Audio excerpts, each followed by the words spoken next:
আসসালামু আলাইকুম প্রিয় শিক্ষার্থী ভাই ও বোনেরা, আশা করি সবাই অনেক ভালো আছেন। আজকে কম্বিনেশন সার্কিটের নতুন একটি ভিডিওতে আপনাদের সকলকে স্বাগতম। আজকে কম্বিনেশন সার্কিটের তৃতীয় পার্টটি আমরা শুরু করতে যাচ্ছি। এই পার্টে বিগত সালে কিছু ইম্পর্টেন্ট ম্যাথ আমরা সলভ করব ইনশাআল্লাহ। তো চলেন শুরু করি।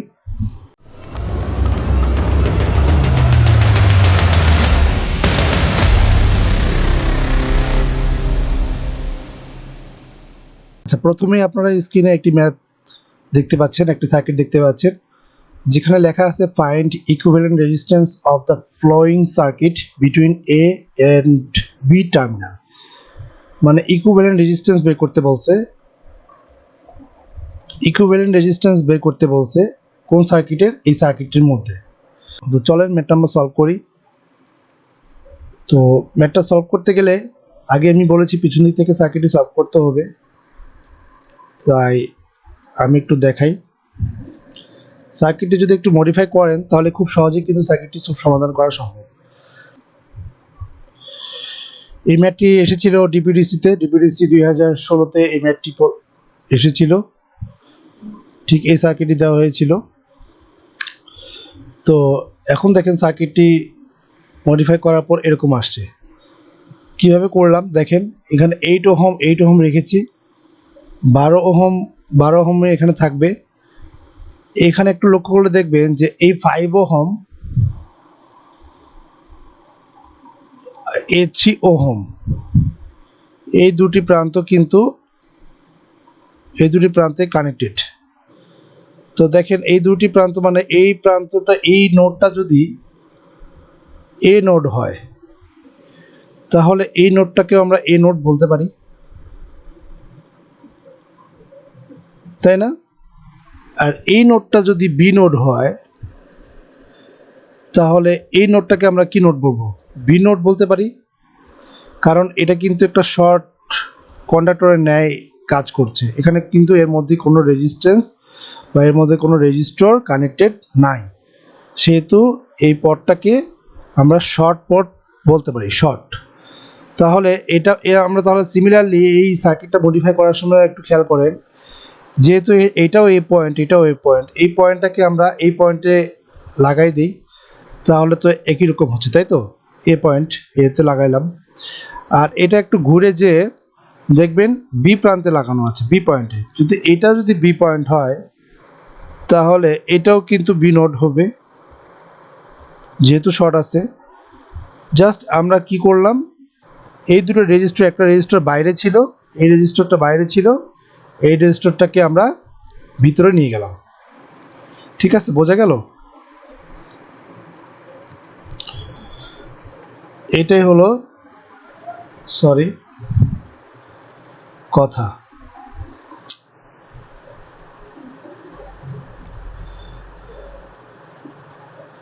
তো আশা করি এই বিষয়টা আপনারা বুঝতে পেরেছেন। তো চলেন এখন ম্যাথটা সলভ করি। এখন তো খুব ইজি হয়ে গেল। দেখা যাচ্ছে যে এই 5 এর 3 ওহম এই দুটো কিন্তু সিরিজ অবস্থায় আছে। তো প্রথমে কি কাজ করব? প্রথমে এই 8টাকে ধরে কাজ করব, যেহেতু এখানে কোনো রেজিস্টর কানেক্টেড নাই, সেহেতু এই 8, এই 5 আর 3 এ প্রথমে কি হবে? সিরিজ আছে, সিরিজ থাকলে দুটি যোগ হবে। 5 আর 3 যোগ করলে কত হয়? 8। এই 8 আর এই 8 কিন্তু প্যারালালি কানেক্টেড আছে। সো আমরা লিখতে পারি এ প্রান্তটাকে আমরা এ প্রান্ত বলবো, আর এ প্রান্তটাকে আমরা বি প্রান্ত বলবো। তাহলে আর এ বি মানে আর এ এবং বি এর মধ্যকার এই দুটি টার্মিনালে যেই সমতুল্য রেজিস্ট্যান্সটা পাবো সেটাকে আমরা সংক্ষেপে এ বি লিখতে পারি, আর এ বি লিখতে পারি। এখন এই দেখি 8 ওহম এটি প্যারালাল কানেক্টেড কার সাথে? 5 এবং 3 যোগ করলে কত হয়? 8 হয়। তাহলে 8 প্যারালাল 8, ফার্স্ট ব্র্যাকেট ক্লোজ। এরপর দেখেন এরপরে কি আসবে? এই দুটি কাজ কিন্তু আমাদের অলরেডি শেষ। এই দুটি যদি একসাথে একত্রিত হয় তাহলে এর সাথে কি সিরিজে কানেক্টেড না? কার সাথে? 20-র সাথে, 20 ওহমের সাথে কি অবস্থায়? সিরিজে কানেক্টেড। তাহলে প্লাস 20। তাহলে কিন্তু আমাদের অলরেডি এতটুকু কাজ কিন্তু শেষ করে ফেলেছি। এখন বাকি রইল কি? 12 ওহম। 12 তাহলে কি এই পুরো রেজিস্টরের সাথে, এই পুরোটা পার্টের সাথে এই পার্টটা প্যারালালি কানেক্টেড। So parallel 12। এখন এই পুরোটার কাজ আমাদের শেষ হয়ে গেল। এখন এই পুরোটা পার্ট এই 8 ওহম রেজিস্টরের সাথে কিভাবে connected? Parallelly connected. So parallel 8। দেখেন আমরা যদি এই লাইনটা সলভ করি তাহলে কি আসে? 8 আর 8 প্যারালালি সলভ করলে আমরা পাবো 4 প্লাস 20, তাই তো?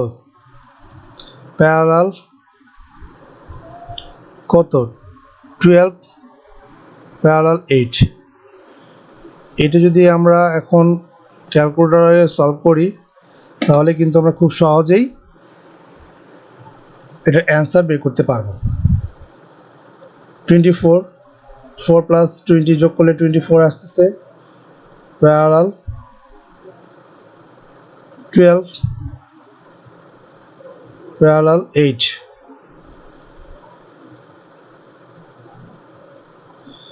কত আসতেছে? 4 ওহম। এটা কিন্তু অ্যান্সার। আপনাদের বোঝানোর সুবিধার্থে আমি কিন্তু সার্কিটটি একটু মডিফাই করে নিয়েছিলাম। আপনারা চাইলে সরাসরি এটি লিখিয়েও কিন্তু অ্যান্সার নিয়ে আসতে পারেন। তো আশা করি বুঝতে পেরেছেন ম্যাথটি। এখন আমরা দ্বিতীয় সার্কিটে চলে যাই। এটা সুন্দরবন গ্যাস আসছিল 2020-এ। চলেন সার্কিটটি আমরা আগে দেখে নিই যে কিভাবে আমরা সলভ করতে পারি। খুব ইজি একটি ম্যাথ, খুব ইজি একটি সার্কিট। দেখেন এখানে একটি জিনিস লক্ষ্য করলে দেখবেন যে এই পয়েন্ট, এই নোড আর এই নোড, এই দুটি নোড থেকে কিন্তু একটি রেজিস্টর কানেক্ট হয়েছে। সেই রেজিস্টরের মান হচ্ছে 24 ওহম।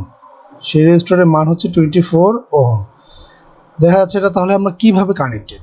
এই দুটি নোডে এই 24 ওহম রেজিস্টরটি কিভাবে কানেক্টেড আছে?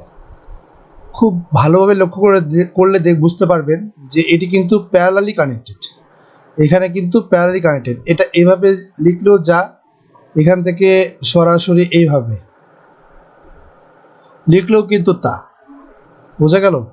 কারণ এখানে একই নোড, এই নোডটাকে যদি আমরা এ নোড বলি, এই নোডটাকে যদি আমরা বি নোড বলি, তাহলে কিন্তু দেখেন এই পয়েন্টটা কিন্তু এই বি নোডেই পড়ল, তাই না?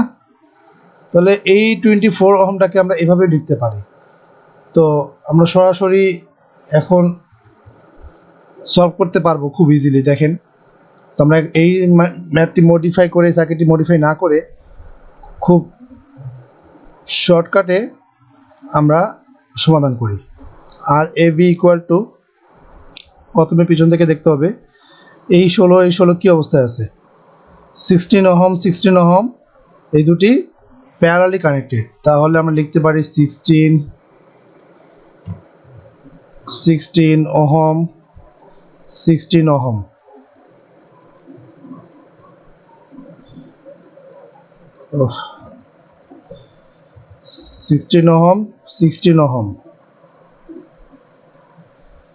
কি অবস্থায়? Parallelly connected.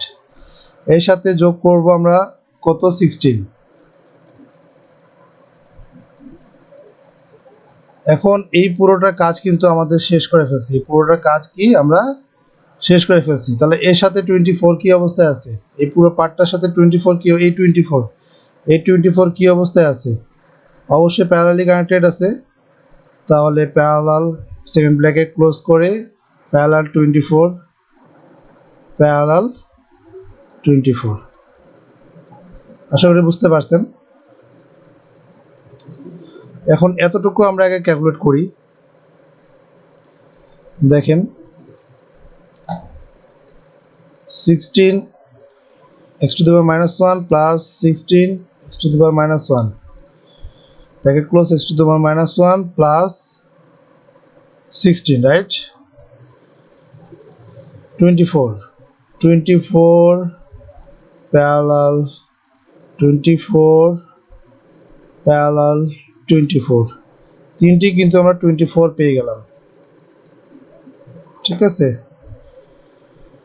এখন আমরা এটাকে তিনটি কিন্তু এখন কি প্যারালালে কানেক্টেড, যেহেতু প্যারালালে কানেক্টেড তাহলে আমরা লিখতে পারি 24 x to the power -1 plus 24 x to the power -1 plus 24 x to the power -1, এখন আসে কত 8 ওহম। এটি কিন্তু অ্যান্সার। খুব সহজে কিন্তু আমরা সলভ করলাম ম্যাথটি। পরবর্তী সার্কিটে আমরা চলে যাই। এখানে লেখা আছে কি find out the value of I. কোথাকার আই? এই জায়গার আই। তো ম্যাথটি একটু দেখলে যতটা জটিল মনে হচ্ছে, সার্কিটটি দেখে যতটা জটিল মনে হচ্ছে, আসলে কিন্তু সার্কিটটা এত জটিল নয়। একটু ভালোভাবে খেয়াল করলেই দেখতে পাবেন যে এই নোডটাকে যদি ধরেন, এই নোডটাকে আমরা বললাম এ নোড, আর এই নোডটাকে যদি আমরা বললাম বি নোড, তাহলে পরবর্তী নোডটাকে আমরা কি বলবো? B node. তাহলে এই বি নোড, তাহলে এটাকে কি বলবো? A node? না, এটাকে এ নোড বলতে পারবো না, কারণ এখানে একটি শর্ট লাইন আছে। শর্ট লাইন, যেটাকে একটা কন্ডাক্টর আছে, সেই কন্ডাক্টরটাকে আমরা শর্টভাবে বিবেচনা করছি বা বিবেচনা করি, কারণ এখানে শর্ট আছে, এখানের মধ্যেকার কোনো রেজিস্টর কানেক্টেড নাই। তাহলে আপনারা বলতে পারেন ভাইয়া এখানে ভিতরে তো একটা রেজিস্টর আছে। তাহলে দেখেন আমরা কি জানি যে কারেন্ট সবসময় সহজ পথে কি চলাচল করে, সহজ পথে চলাচল করতে বেশি পছন্দ করে, কখনোই সে যে পথে বাধা আছে সে পথে যাবে না। সেহেতু এখানে দেখা যাচ্ছে যখনই কারেন্টটা এখানে আসবে, ধরে নিলাম কারেন্টটা এখান থেকে এই জায়গায় আসবে, আসার পর এই বি নোডে আসার পর বি নোড থেকে একটা কারেন্ট যাবে এদিকে, আর একটা কারেন্ট যাওয়ার দরকার এদিকে, কিন্তু এই কারেন্টটা এদিকে না যেয়ে সরাসরি এর মধ্য দিয়ে, এই লাইনটার মধ্য দিয়ে সরাসরি এই প্রান্তে চলে আসবে। তখন কি এই রেজিস্টরটা কি আর কাজ করবে? তখন কিন্তু এই রেজিস্টরটা আর কাজ করবে না। তাহলে আশা করি বুঝতে পারছেন। তো চলুন আমরা ম্যাথটা সমাধান করি। তো যদি একটু খেয়াল করি তাহলে দেখবেন যে এই 3 ওহম রেজিস্টরটা কিন্তু কোনো কাজই করছে না। সেহেতু সার্কিটটি মডিফাই করে আমরা কি রকম সার্কিট পাই দেখেন। এখানে একটা রেজিস্টর থাকবে, এখানে একটা রেজিস্টর থাকবে, এখানে একটা রেজিস্টর থাকবে। ঠিক আছে, এই প্রান্ত, এই প্রান্ত, এই যে রেজিস্টরটা যে থাকবে, এটা কি কোনো কাজ করবে? 3 ওহম কোনো কাজ করবে না, সেহেতু এখানে শর্ট, এভাবে আমরা লিখব। এরপর এখানে 4 ওহম যে আছে, এই যে 4 ওহম, এই 4 ওহম কোথায় কানেক্টেড থাকবে? এ প্রান্ত আর এই প্রান্তকে আমি বলতেছি বি প্রান্ত। তাহলে এ প্রান্ত আর এ প্রান্ত কানেক্টেড হওয়ার কথা, তাই তো? যদি আমরা এই প্রান্ত, এই নোড আর এই নোডে যদি আমরা না কানেক্ট করে এই নোডে এবং এই নোডে যদি আমরা কানেক্ট করি, তাহলে তো হয়ে যাচ্ছে, কারণ এটাও বি নোড, এটাও বি নোড। তাহলে 4 ওহমটা আমরা এইভাবে কানেক্ট করতে পারি না। এটা 4 আর এটা হচ্ছে 6, এটা হচ্ছে 4, তাহলে এটা কি 2 ওহম। এই যে 4, এখানে দেখেন বি নোড, এখানে বি নোড এখানে আছে, এই নোডে কানেক্টেড আছে এবং এই নোডে কানেক্টেড আছে। তাহলে এই নোডে এখানে কানেক্টেড আছে, এখানেও কানেক্টেড আছে। তাহলে এইটাকে কি বলতে পারি আমরা? 4 আর 4, এই দুটো রেজিস্টর কি অবস্থায় আছে? সিরিজ অবস্থায় আছে। তো কার সাথে সিরিজ অবস্থায় আছে দেখেন,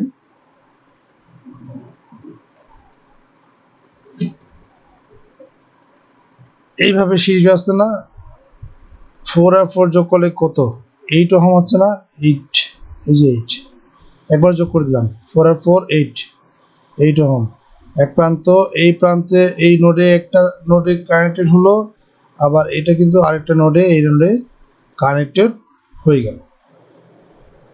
তাহলে আমরা খুব সহজে এখন আর ইকুইভ্যালেন্ট বের করতে পারবো। আর ইকুইভ্যালেন্ট সমান সমান আমরা কি লিখতে পারি দেখেন,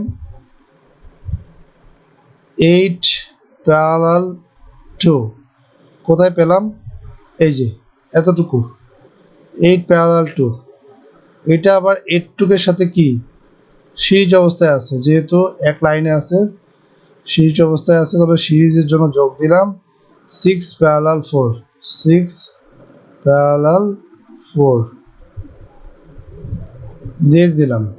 এখন এই পুরোটার কাজ আমার শেষ। এই পুরোটা এখন এর সাথে কি অবস্থায় আছে, এই 4 এর সাথে প্যারালাল অবস্থায় আছে, তাহলে প্যারালালি 4 এটা লিখতে পারি না। তাহলে এতটুকু আমরা সমাধান করি আগে, দেখেন কিভাবে সমাধান করি। 8 x to the power minus 1 plus 2 x to the power minus 1 bracket close, x to the power minus 1 plus একবারে করে ফেলি 6 x to the power minus 1 plus 4 x to the power minus 1 bracket close, x to the power minus 1 কত আসতেছে 4, তাহলে 4 parallel 4 equal to কত আসবে 2 ohm. এটা কি পেলাম আমরা, আর ইকুইভ্যালেন্ট রেজিস্ট্যান্স পাইছি। আমাকে আমার কোশ্চেনে চেয়েছে কি এই আই কোথাকার, এই এর মধ্য দিয়ে কি পরিমাণ কারেন্ট কি হচ্ছে প্রবাহিত হচ্ছে সেটা বের করতে বলছে কোশ্চেনে, তাই তো। তাহলে এটা কীভাবে বের করব, আমরা ফার্স্ট অফ অল আমরা বের করি আইটি টোটাল কারেন্ট। তাহলে আই ইকুয়াল টু কি ভি বাই আর, ভি কত 12, কত ভি হচ্ছে 12, আর I equal to V by R, R equivalent এই আর 2 ওহম পেয়েছি। তাহলে 12 থেকে 2 বিয়োগ দিলে কত হয় 6 অ্যাম্পিয়ার, 6 অ্যাম্পিয়ার পাইলাম আমরা কত আই। এখন একটা জিনিস আমরা লক্ষ্য করি, খেয়াল করি, এই পয়েন্টে আসার পর এখান থেকে এখান থেকে টোটাল কারেন্টটা যাচ্ছে, যাওয়ার পর এই পথে কিছু কারেন্ট যাবে, আবার এই পথে মানে এই দুটির মধ্য দিয়ে, এটার মধ্য দিয়ে এটার মধ্য দিয়ে, দুটির মধ্য দিয়ে কিন্তু কিছুটা কারেন্ট যাবে, যাওয়ার পর একদম টোটাল আবার এই জায়গায় যে কিন্তু কি তারা একত্রিত হবে, এই দুটাই কারেন্ট এদিক দিয়েও যাবে এই দিক দিয়েও যাবে, যাওয়ার পর এই জায়গায় যায় একত্রিত হবে। এই জায়গায় যখন যে একত্রিত হবে তখন আমরা সেই আয়ের মানটা কি পাবো, তাই তো। তাহলে আমরা একটা জিনিস বের করতে পারি, সেটা হলো কারেন্ট ডিভাইডারের রুল আপনাদের তাহলে পড়তে হবে। সো কারেন্ট ডিভাইডার রুল কি, কিভাবে কারেন্ট ডিভাইডার রুল অ্যাপ্লাই করতে হয় সেটি আমি আরেকটি ভিডিওতে আপনাদের দেখাবো ইনশাল্লাহ। তো কারেন্ট ডিভাইডার রুল যখন দেখাবো তখন এই ম্যাথটি আপনারা খুব ইজিলি সমাধান করতে পারবেন। আচ্ছা, তাহলে আর ইকুইভ্যালেন্ট যদি বের করতে বলে তাহলে তো খুব সহজেই আপনারা আর ইকুইভ্যালেন্ট রেজিস্ট্যান্স বের করতে পারবেন। আইটি যদি বের করতে বলে, যদি বলে এখানে আইটি বের করো, তাহলে খুব সহজে আপনারা আইটি বের করতে পারবেন। এই সার্কিটের মধ্যকার কি পরিমাণ কারেন্ট প্রবাহিত হচ্ছে সেটি যদি বের করতে বলে তাহলে খুব সহজে আপনারা বের করতে পারবেন। এখন এই আই যদি বের করতে বলে তাহলে আপনাদের কারেন্ট ডিভাইডার রুল অ্যাপ্লাই করতে হবে। তো কিভাবে কারেন্ট ডিভাইডার রুল অ্যাপ্লাই করব সেটা একটু ছোট করে যদি জানি, তাহলে দেখেন আমরা যদি প্যারালালি করি, যে 6 আর 4 যদি আমরা প্যারালালি করি আর এইটা 2 যদি প্যারালালি করি তাহলে একটা সার্কিট কিন্তু দাঁড়ায়। দেখেন সার্কিটটা একটু আঁকাই নেই, 12 ভোল্ট, এখানে 4, এখানে 4, এখানে 6, ঠিক এইভাবে সার্কিটে কিন্তু ঠিক এইরকম হয়ে গেল। এখানে 6 এর 4 যদি আমি একত্রিত করি কত পাবো 6 প্যারালাল 4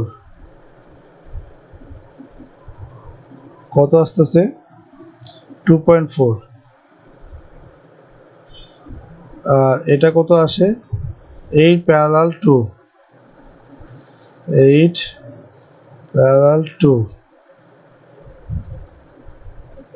এটি আসতেছে 1.6 তো যারা অলরেডি কারেন্ট ডিভাইডার রুলস জানেন অ্যাপ্লাই করতে তারা খুব সহজেই ইনশাল্লাহ বুঝতে পারবেন আমি কি করছি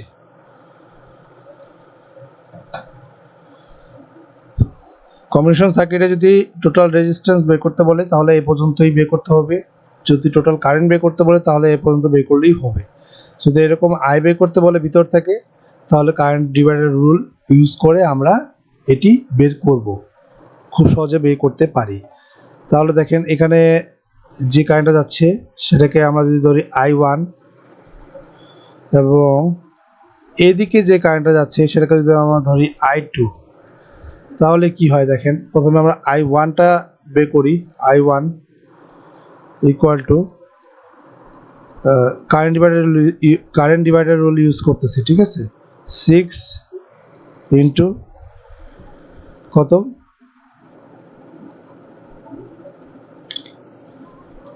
এই দুটি রেজিস্টরের যোগফল 2.4 প্লাস 1.6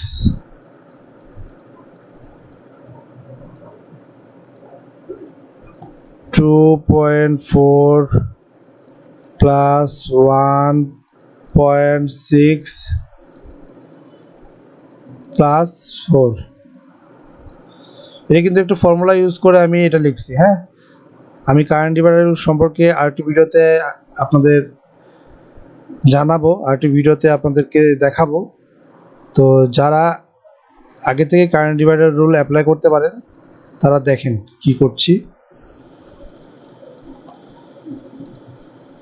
6 ইন্টু 2.4 প্লাস 1.6 নিচে আসলাম 2.4 প্লাস 1.6 প্লাস 4 3 অ্যাম্পিয়ার এটা আমরা I1টা পেলাম আপনারা অবশ্য এই লাইনটা না লিখে শুধু সরাসরি আপনারা I1 I2 কিন্তু বের করতে পারবেন I2 কিন্তু এই I সরাসরি কিন্তু আপনারা আইটা বের করতে পারবেন কিভাবে এটা না লিখলেও চলে এই লাইনটা না লিখলেও চলে তো চলেন আমরা একটু দেখে আসি যে কিভাবে সরাসরি আই আমরা লিখব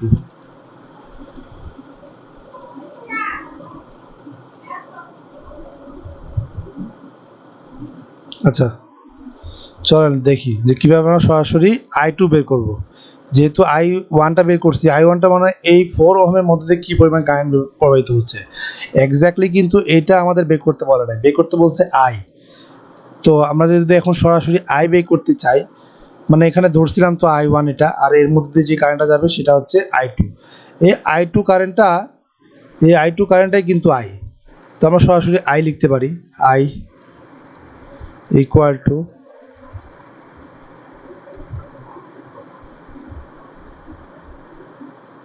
আইটি যেহেতু পাইছি 6 তাহলে 6 লিখি I ইকুয়াল টু 6 ইন্টু উপরে থাকবে 4 প্লাস 2.4 প্লাস 1.6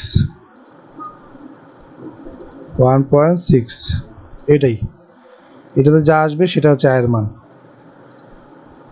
এটা কিভাবে করলাম এটা একটা ফর্মুলা আপনাদের কারেন্ট ডিভাইডার রুলের ফর্মুলা অ্যাপ্লাই করে সরাসরি আমি মানগুলো বসিয়ে দিয়েছি তাহলে আমরা খুব সহজে লিখতে পারি 6 ইন্টু 4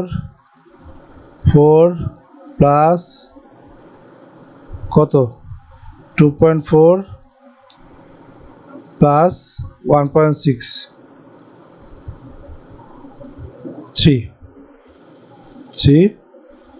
অ্যাম্পিয়ার।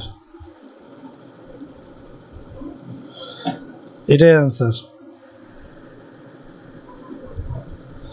তো আমার ম্যাথের টপিকস ছিল ইকুইভ্যালেন্ট রেজিস্ট্যান্স বের করা, ইকুইভ্যালেন্ট সার্কিটের মাধ্যমে ইকুইভ্যালেন্ট রেজিস্ট্যান্স বের করা। সো ইকুইভ্যালেন্ট রেজিস্ট্যান্স বের করতে বলে আর ইকুইভ্যালেন্ট সমান সমান আমরা পেয়ে গেছি 2 ওহম। যদি বলে ইকুইভ্যালেন্ট কারেন্ট বের করো বা টোটাল কারেন্ট বের করো, তাহলে আমরা ইকুয়াল টু কি বি বাই আর। বি কি টোটাল ভোল্টেজ কত ছিল 12 ভোল্ট, তা আমরা 12 ভোল্ট লিখছি। আর বি বাই আর, আর কত, আর টোটাল, আর ইকুইভ্যালেন্ট রেজিস্ট্যান্স কত পেয়েছিলাম 2, তো 2 লিখছি। তো এই দুটোকে ডিভাইড করলে আমরা কত পাবো 6 অ্যাম্পিয়ার পাবো। এরপর আমরা সরাসরি এই লাইনের পর আমরা সরাসরি কিন্তু এই লাইনটা লিখতে পারি, কি লাইন, আই, এই লাইনটা লিখতে পারি। কিভাবে লিখবো এটা একটা ফর্মুলা কারেন্ট ডিভাইডার রুলের, আই বের করতে বলে এখানে আমাদের অ্যান্সার হবে। তো আজকে এ পর্যন্তই, দেখা হচ্ছে আগামী ভিডিওতে। আগামী ভিডিওতে আমি কম্বিনেশন সার্কিটের 4র্থ নাম্বার পার্ট নিয়ে আলোচনা করব। সে পর্যন্ত সকলে ভালো থাকবেন, আল্লাহ হাফেজ।